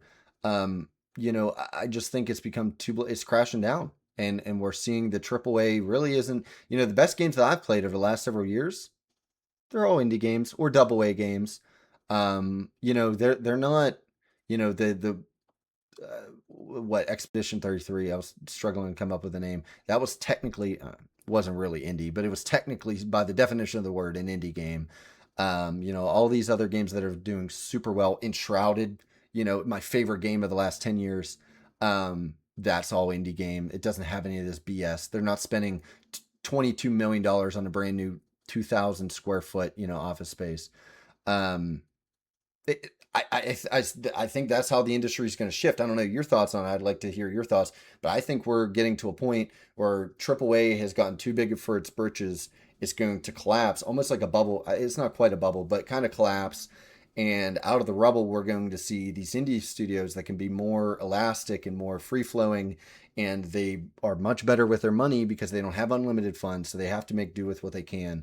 More optimized games, more optimized development cycles, stuff like that emerge kind of from the ashes of this, that maybe AAA has to learn from and adapt to in the next 10 or 15 years to even try to make a comeback now. I want your thoughts on that, but Yeah, I think the same. I think we're at a point where AAA is, going to really, really shrink. And the true AAA studios are going to get back to the realm of there's going to be a Call of Duty every year, there's going to be a new NBA 2K every year, we're going to get an Assassin's Creed here and there. Um, and that's, those are the big heavy hitters. I think in the 360 days, you looked forward to a new COD, a new Assassin's Creed, maybe a new sports game, and those were kind of the heavy hitters. Maybe a new Battlefield. Like I feel like back in the day there were so few triple A gaming experiences or games that came out to quote unquote justify that triple A experience. And it's clear that a lot of these developers and companies are not able to maintain that nowadays with how expensive apparently games are um, becoming to make. I think you are going to see a surge in indie studios, smaller developers, smaller studios, and making solid games that people are going to check out, and they're not breaking the bank to make them. Going back to the 360 days, like we had pack-in nights where we would bring our 360s over to each other's place, bring your TVs, we would play, the games that we were playing at the time, and along with my comment of, there were only seemed like 2 to 3 big AAA games that were coming out. One of the games that I remember always playing until 3, 4 a.m. was Super Marble Ultra Blast or something like that. A game that cost $4.99, and we had a blast with it. And like I I feel like because of all these costs, because of all these layoffs, because of all these studios closing, AAA is going to take a step back, and a lot of indie and smaller teams are really going to step up and kind of lead a new resurgence of, hey, maybe we don't need to sign 15 celebrity voice actors, have Unreal 7 graphics, have Michael Jackson come back from the dead and compose the soundtrack. We're not going to need all of those things to make good games, and really see that surge in smaller studios. yeah, and hopefully next time around, all of the big publishers don't buy them all up. And because that's essentially what happened. We had all these studios making these great little double A or indie titles, and then they all got swallowed up, and this all happened. So hopefully that doesn't happen again. So we'll like you said, we're beating a dead horse here. We could go on for 5 hours on this if we wanted to. But that kind of rounds out the big stories. As you know, every episode we like to cover big stories, and then we have a handful of like fun little stories or little tweets or social media posts that we saw that we wanted to touch on. So the first one, and we'll just kind of rattle through these. Obviously, none of these really necessitate huge amounts of discussion, but they're fun little things that we want to touch on. The first is, in contrast to Xbox kind of doing away with a lot of AI right off the rip, one of Asha's first things, Sony came out in favor of it and said how it's going to make them so much more creative and so much more efficient. We've already seen that not be the case at a lot of companies that have adapted AI. Again, I think AI has a place in the industry, but it is far removed from what they think it is and what it's capable of currently.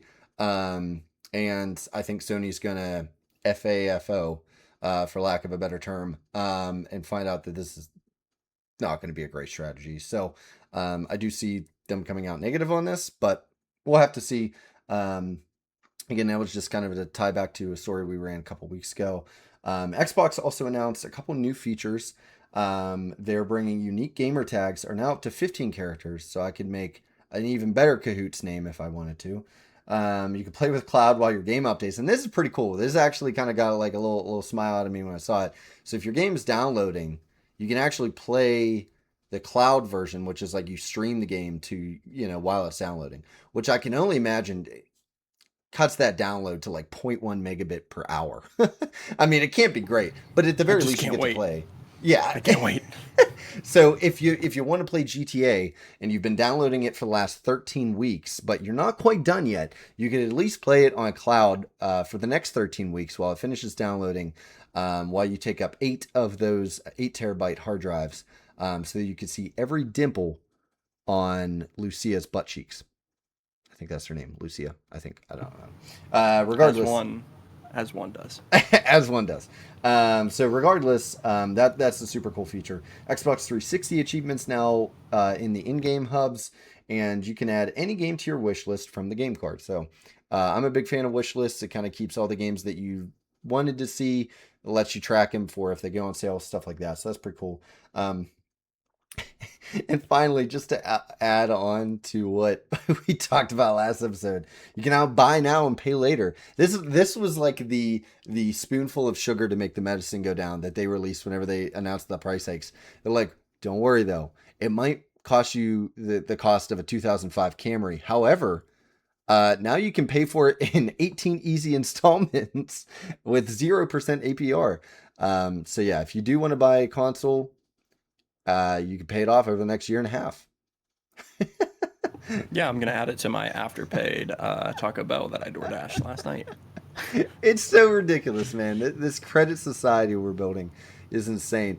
I can only imagine having like a car, like somebody comes up to you and they're like, "Hey, man, you're applying for a loan or whatever. What's your debt to income ratio?" Well, I have my student loan, and then I have my car note, and then I also, I have a 6-year payment plan for my Xbox Series X. Like I'm just picturing like somebody like Caleb The Hammer's interest is head. only 42% on it. just I'm just picturing like Dave Ramsey or like Caleb Hammer, like their brains physically melting out of their ears the first time they have that on their shows. So yeah, that's fun and interesting. I'm definitely gonna finance the Project Helix when that comes out on 6-year financing. It's gonna be like I bought a car. It's gonna be incredible, for low price of 25 cents a day. Um, Next up, unfortunately, our condolences. The Ubisoft co-founder Claude Guillemot ended up passing away. So originally, I thought that was like the other co-founder, that's Yves Guillemot, which I think they are brothers.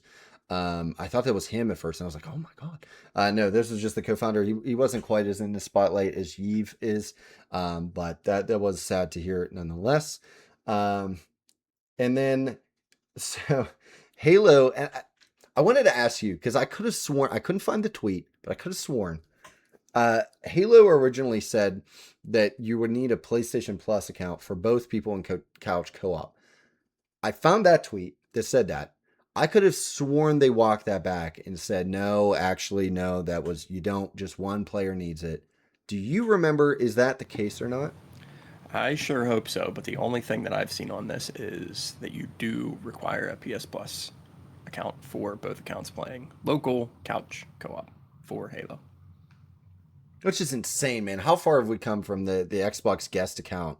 I'd go over to a friend's house and that would just be, whatever their gamer tag was with a little one on it, and I could play Mm-hmm. whatever I wanted with them, or even sign in and play the game on their Xbox while they were still sleeping, at sleepovers. Yeah, That's yeah. This one insane. is absolutely bizarre to me. I think the fact that Halo is ported over to PlayStation, take the win, make it as accessible as you can.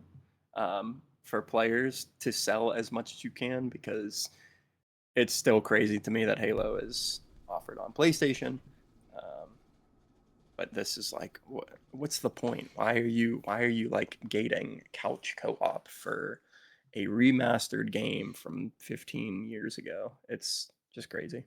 Yeah, money grabbing as always. But yeah, especially a game that's so centered around couch co-op. This isn't like a game franchise that never had it before. They're going to add it in. You'll need an account to do it. Like, that is the core. That is what got us all into Halo. Back in the day, I remember going over our buddy's house and literally playing all night, like a legendary run of Halo 2 on couch co-op, literally 2 inches from one another in his basement. That is what Halo is built on. And this is the game that they choose to. That's just insane to me. Yeah. I just also realized that I said 15 years ago, thinking that was early 2000s, but that was 2011. We're old. Everything is sad. Oh, I can feel my life slipping away in real time. You guys get to watch it on this podcast. Um, not only do you come for the hot fixes and the hot takes, you also come to watch two 30-year-old men have existential crises every single week. And that's the tagline that we'll sell to investors.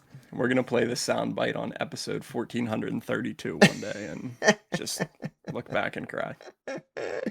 Oh man, it'll be great because I'll almost have my Xbox Project Helix paid off by then. So it'll be great. It'll be great. True. Next up, now this guy, I really do not like him. Tim Sweeney, the CEO or founder, whatever he is, of Epic Games, has come out and trashed Valve's AI disclosure mandate and calls it irresponsible, and says that it'll give games a negative connotation. Because if you use AI in your development process or your game utilizes AI, you have to disclose it on the Steam store, which I think is insanely pro-consumer. That's a great thing to have. Let us know. And as a developer, if I do use AI, and maybe I use it for something that the public wouldn't mind me using for, or maybe an actual productive use of it, I would want to state that, right? And be like, hey, I used AI, but it was to do this thing that we can all agree is probably a good use of AI. Or it weeds out the crappy games that is just AI copied assets and, just slop. Either way, it's pro-consumer in either direction. Of course, Tim Sweeney comes out because he just hates Gabe Newell. People are joking that Gabe Newell must have had relations with Tim Sweeney's wife at some point. Blackmailed. Yeah. And they're just like this rivalry. I can't get behind that at all. I think this AI disclosure thing is great. I think all games should have that. All songs, all artwork, all websites, all anything should have an AI disclosure now. And to be against it is just so weird. It's like, why would you be against it? I don't. Yeah, I agree with that one too. I don't think we are AI people, No. as we've talked about on multiple episodes. So good for Steam or Valve for doing this on the Steam pages for games that use it. I don't like AI. Thanks for letting me know. I'm not going to buy your stupid game. Exactly. Switching to something more positive, and this is something that I saw today, and I definitely want to throw in as a quick hit. Nintendo Japan workers are set to receive a 10% increase to their base pay. So kudos to them. That's awesome. Always a positive in the sea of what seems to be doom and gloom and layoffs and studios shutting down. Nintendo is for their Japan studios have found a way to increase their base pay. So there's a little sliver of hope in this deep dark gaming industry world. Absolutely. I mean, that's Nintendo kind of has a track record of doing things like this. I remember whenever the Wii U kind of fell flat on its face. I think it was the Wii U. Like the CEO, he took a pay cut and apologized and said, no, I don't need this. I take responsibility. They've always been a very, I mean, they haven't, they made some scummy decisions, let's be honest, but they've also, seemingly better than a lot of other companies, been a lot more, generous to their employees, a lot more, however you want to cut it. which I really like. So that's awesome to hear. Like you said, some really good news in a otherwise pretty bleak gaming landscape right now. So that's awesome. Congrats to those guys, and I hope they take that extra money and learn how to make a Pokemon game that actually looks good and runs well. That is my PSA. Yeah, Anyways, keep dreaming, bud. so next up, and this is kind of funny just because it's just we touched on it earlier about like corporate like just not knowing what they're doing. Battlefield 6 execs quote want the game to hit 100 million players. So we've talked a lot about wasteful spending and all that stuff. We haven't really touched on the insane expectations now the gaming is so econified. That's not a word, but it's so like You sound like me making up made up words. That's my thing. You let me do that. It's so like I don't even know how to describe it, but it's so commodified, I guess is a good word. Like, all the Wall Street suits got in there and got their grubby hands in there. They wanted to see the line go up constantly. Um, and this is like the latest example of this. Like, in what world is Battlefield 6 going to hit 100 million players for one?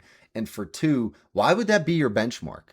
Like, the only way we can have a successful game, our target is 100 million players? That's insane. It's because it sounds good on pen and paper. Yeah. Where is Battlefield 6 at right now? Do we know? Uh, I can check like SteamDB. Kind of wonder Steam. It's definitely not terrible, but it's not. Battlefield 6 is currently. Oh, where's the? Ew, I can't find it. Yeah, how many charts? Yeah, so it's 38,000 players are playing right now, 45,000 at a 24-hour peak, and this is on Steam, so it doesn't count. It did very well on Xbox and PlayStation, I heard. So it's still doing pretty good. 45,000 a day is not terrible for a game that's been out this long, that's had to compete with COD. Only one is just Steam. Again, a bunch of people play it on 100 other launchers and consoles. So it's doing well. But 100 million is insane. I'm seeing, I'm not sure if this is pulling correctly, but on SteamDB, owner estimations by Gamealytic is reporting approximately 9.92 million owners. So they only Which got is good. 90 million to go on a game that has been out for coming up on a year. And not really chooching out some big expansions. So good luck. That has to be a typo. Like I almost feel like there was a typo and they want to hit 10 million players because that's attainable. It's close to what they have, and it's a nice number for a big AAA multiplayer game to hit, especially with live service components. 10 million, okay, I gotcha. 100 million. What game has 100 million players? Like Fortnite? And that was actually the top comment was like every Wall Street exec who doesn't even know what a game controller is has invested their money in all these companies, and they saw Fortnite back in 2020 and they go, that's normal. We want that. Give us that. And that's all they're looking at. And this is just not feasible. It's a flash in the pan. It's like seeing Usain Bolt run and being like, if you can't run that fast, you're off my track team. There's one dude in the world that can run that fast. There's one game at one point in history when everybody was home that was able to hit numbers even remotely close to this. And you expect Battlefield, who was always kind of like the ugly stepsister in the FPS genre, in terms of success and numbers and stuff. I love Battlefield. You guys know that. But that's just insane. And that's another reason why maybe a lot of these studios are closing down is because Wall Street and private equity people are the ones driving what makes a successful game. No longer is it, hey, it's really good, it was well reviewed, and a bunch of people bought it, we made some money. Now it's you have to hit this amount of money, you have to hit this many players, you have to hit this many logins per day. It's just insane. Yeah, I'm all for shooting for the stars and setting expectations high to motivate and break records, but there is also an absurdity, unrealistic expectation that should be on the other side of that too, and that just doesn't feel realistic at this point in the game's life cycle, No. or to even begin with. Honestly, I mean, Battlefield 6 was, from what we've talked about, pretty darn successful. I mean, the all-time Steam peak was just shy of 750,000 players. It did well, for sure, but don't be unrealistic. Yeah. So hopefully that doesn't mean anything. Like, hopefully Battlefield doesn't see any layoffs or get any cancellations or any slaps on the wrist for not being able to meet that insane expectation. Hopefully they don't get cut from the track team just because they did not beat the world record for the 100-meter sprint. So yeah, that. Real quick here before we wrap up news. They also, I guess, there was some in-game text or something that alluded to the fact in Battlefield 6 that the XP tokens now only tick down in games like we've been asking for years between all of the games that utilize XP tokens. And everyone was super happy. I remember getting it ready to put in the script as like a good news thing. And then it was like, they came out and they were like, no, sorry, that was a typo. No, they still count down as normal. So if you're in lobby, if you turn the game off, if whatever, doesn't matter, that's still ticking down, which to me is so stupid. We've talked about that on the podcast. If you have double XP tokens in any game, should only apply to when you're playing the game. Yep. Just like Big Brother Call of Duty, doing all the right things. Yeah, so I feel like that was a great chance for them to like win some community like praise, get some people playing, stuff like that. And of course, they just fell right on their face for no reason. Like this is so avoidable. That's what is most annoying about it. Is not like something where they're like, guys, we can't do this, man. I'm so sorry.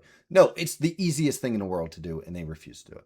And COD does too. So I guess, it's just an industry thing. But yeah, so that about wraps it up for the news stories this week. As always, we like to close on kind of a lighthearted note, let you guys know what we're playing in our What You Playing Son segment.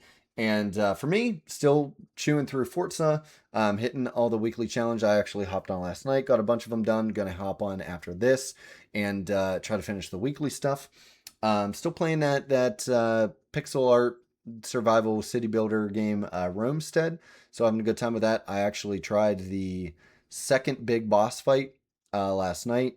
Looked super easy in a YouTube video. Got my butt handed to me and immediately turned it off because that's how petty I am. But I will be back at it by the end of the week to hopefully beat that and continue on. I've actually been playing Metro 2033, which has not aged well. I'm going to be honest with you. I'm kind of dragging myself through it because I want to see the story. I want to enjoy it. But I also want to move on to the newer games in anticipation for Metro 2039 that we talked about a couple episodes ago. And then I've been playing the new Zombies map. Like I said, I hopped in for probably about an hour's worth of multiplayer. And then I also played 2 or 3 rounds of Zombies and really enjoying that on Call of Duty Black Ops 7. And then finally... And here it comes. Here it Who's comes. surprised? I alluded to it earlier. I said I bought a game for like $10 on Steam Summer Sale. And it's another survival crafting city building type game. This one's called Nested Lands. And it's been on my wish list for a while. I was waiting for it to get a bunch of updates because all the reviews were like, it is rough. And it is still rough. I might honestly take a break from it for a while. It just feels very unfinished, very indie. It looks like they're putting a lot of work into it. They've already done a lot of work. They have a bunch of really good updates on the way, it seems. But it is kind of rough. The city building, like, to me, and this might sound stupid, in any city builder or any game like that, if you can't let me place paths, I hate it. I hate it. If I'm going to plan a city, let me build roads because that's how you plan a city. You build the roads, you build, space things out, you put the crafting things over here, you put the housing over, whatever the case may be. If you don't have that, instantly a mark against your game. This game doesn't have it. You can't see where you're placing the buildings. So all my buildings are like cockeyed. They look like they went to the worst plastic surgeon in Beverly Hills. Everything's looking in different directions. So it's not quite there yet. So I might step back until the end of the summer, maybe jump back in after another couple updates. But that about rounds out what I've been playing this week. What's been on your plate? He's just an old man yelling at the sky. Pretty Pretty much the same rotation for me. Forza, like we've been talking about. One thing that you did, start to show out today. Not really liking the returning vehicles that you can earn in the season pass or Yeah. the seasonal rewards. I, for one, was still kind of playing a little bit of catch up when that first season hit, that first series hit, I should say. So I am working on getting all the cars that I missed in the first one. So I like that fact. Hopefully, in the third series, they go back to everything's new.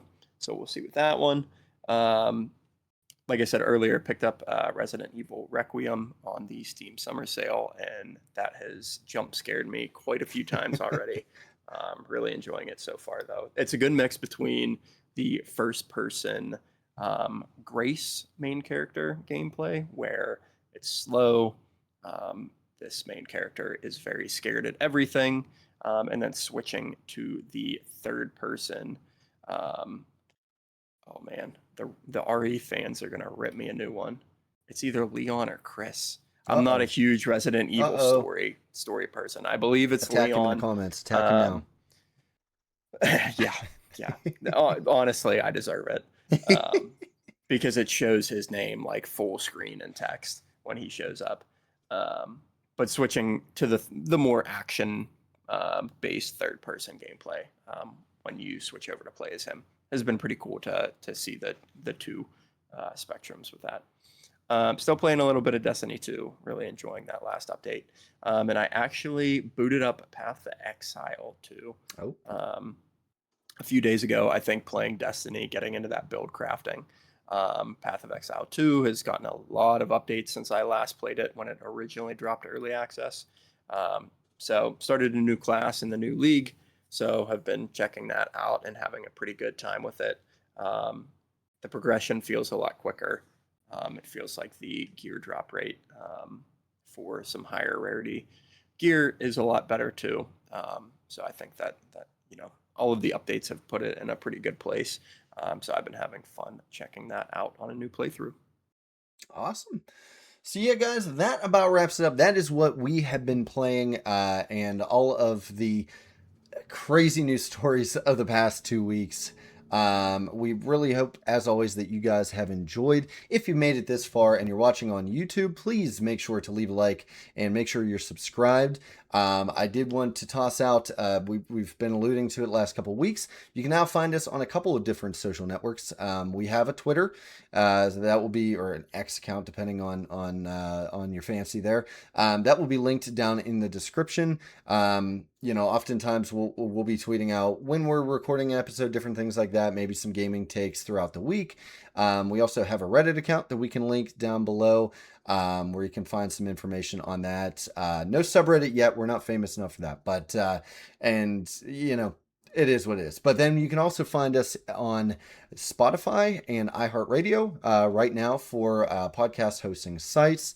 And then obviously here on YouTube, I post here on my Crunchy Frog channel, but I collaborate every single episode with our new channel, where hopefully eventually, if we ever have time, both of our lives have been hectic lately. If we ever have time, we'll be posting things like shorts, community posts, different things like that over on that account. Hopefully build that account up if we can get that account big. I'd love to actually host the podcast episodes on there as well going forward. But yeah, that's everywhere you can find us. If you're watching, make sure to follow along on any platform that you can. Give us a like and leave a comment with your thoughts. Let us know on our social media channel if you have any news stories that you'd like us to cover. And as always, before we sign off, I will hand it over to Ferg for our question of the week, our viewer question of the week. Ferg, what do you got for our users? I am going to keep it very simple this week. If you are getting GTA 6, are you going for standard? Or are you just going to buck up and spend the $100 for the Ultimate Edition? Let us know. I'm probably going to go with the $100 edition. It sounds like Mr. AJ on the other end is going to be doing the same. But would love to hear your thoughts on it and what version you're going to go forward with. Yeah, I'll probably have to write loser really big on my forehead in like Sharpie and maybe wear a dunce cap after I do it. But yeah, I think I'm leaning the $100 version, unfortunately. But yeah, let us know down below. Like I said, I think Spotify and YouTube both allow comments. So let us know there or hit us up on one of our socials. So until next time, guys, thank you so much for sticking around. This has been Hot Fixes, Hot Takes, episode 10, and we will catch you in the next one. Peace.